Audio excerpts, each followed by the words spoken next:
Good morning, and welcome back to H4 Woodworks. My name is Randy. Today we're going to talk a little bit about this dust collection cart that I made. I'm going to go over some general dimensions that I made it for myself, a couple of things that maybe I like or things that I would have changed. Maybe some things to help you all out if you're looking to make your own cart. So if you like this video, please feel free to like and subscribe, and we'll get to it. Thanks.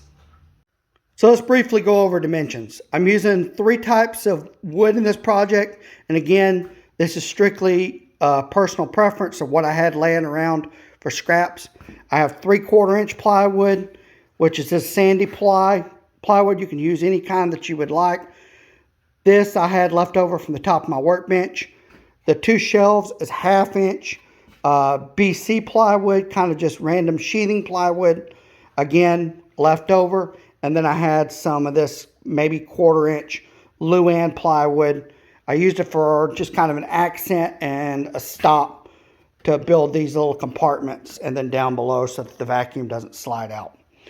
Dimension wise, we have 36 inches tall on the sides. I would personally go next time if I built one, or if I recommend building one, go up to 40, a little taller, and I'll explain that a little bit later. We've got 21.5 front to back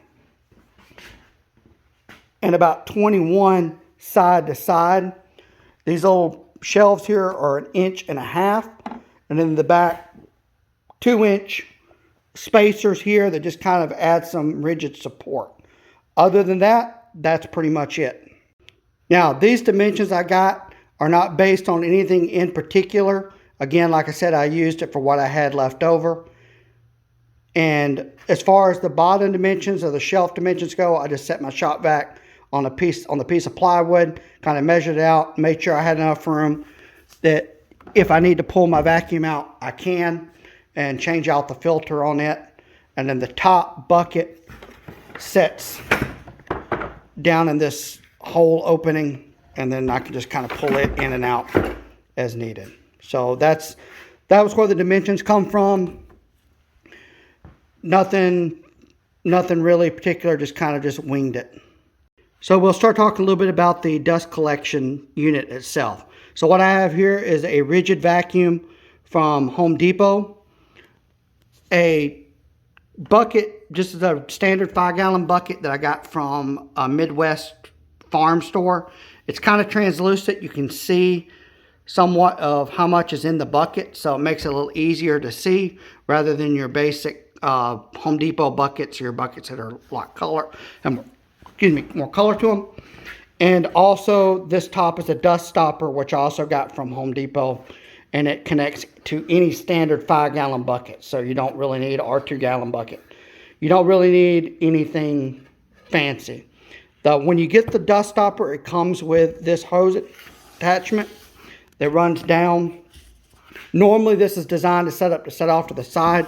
So what I had to do here was modify it slightly. I got a piece of PVC tubing here and a flex coupling to attach. This allows a smooth transition. I did have to add, you will see some tape here. This was just to get a nice snug fit down in there. But right now it works very well. It's got decent suction. And then the other hose coming out of it, I just kind of hang it here on the side out of the way. Now we'll talk a little bit about modifications or some things that I would do, or maybe you would want to do differently in this setup. Is the sides, I would make the sides a little taller, say somewhere in the range of about 40 inches rather than 36. And the reason for that is I found once I got the bucket in, I didn't have enough clearance down here. It just barely sits on this whenever it's in the cutout. So to help that problem, I had to put these small spacers in here that I cut, and it sets on top of these spacers.